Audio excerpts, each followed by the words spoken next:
रस्त्यावरचा वेडा. गावात त्याला वेडा म्हणून ओळखले जाई. त्याचे नाव होते बाळ्या. पण त्याचे फाटके कपडे, वाढलेली दाढी आणि रस्त्यावर भटकण्याचे त्याचे सवयीचे स्वरूप पाहून लोक त्याला वेडा बाळ्या म्हणायचे. तो दिवसभर रस्त्यावर पडलेला किंवा मंदिरात बसलेला असे. लोक त्याला भिकारी समजून तुच्छतेने पाहत असत आणि त्याची चेष्टा करत असत. त्याच्याजवळ कोणीही फिरकत नसे, कारण लोकांना तो उपद्रवी वाटायचा.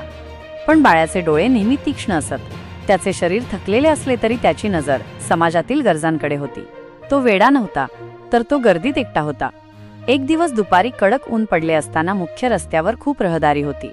त्याच वेळी एक तरुणाई, जिच्या कडेवर तिचे 2 वर्षांचे बाळ होते, ती रस्ता ओलांडण्याचा प्रयत्न करत होती.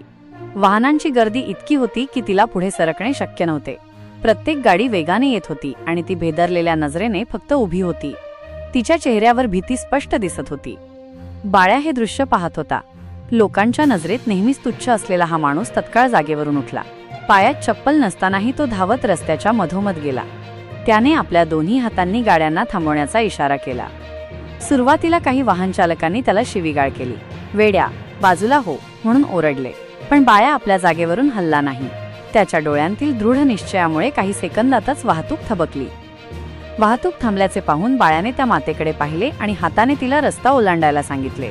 ती महिला थोडी संकोचली, कारण तिलाही वाटले की हा वेडा आपल्याला त्रास देईल. पण जेव्हा तिने पाहिले की रस्त्यावरच्या गाड्या थांबलेल्या आहेत, तेव्हा तिला बाळ्याच्या कृतीचा अर्थ कळाला. तिने पटकन रस्ता ओलांडला आणि सुरक्षितपणे पलीकडे गेली. ती महिला सुरक्षित गेल्यावर बाळ्या शांतपणे बाजूला झाला आणि त्याने गाड्यांना जाण्याचा इशारा केला.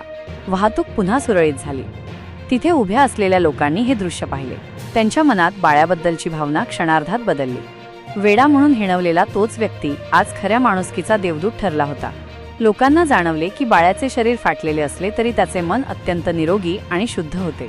त्या दिवसापासून कोणीही त्याला वेडा बाळ्या म्हणायचे धाडस केले नाही, कारण त्यांनी पाहिले होते की गरज पडल्यास वेडा समजला जाणारा माणूसही सर्वात मोठी मदत करू शकतो.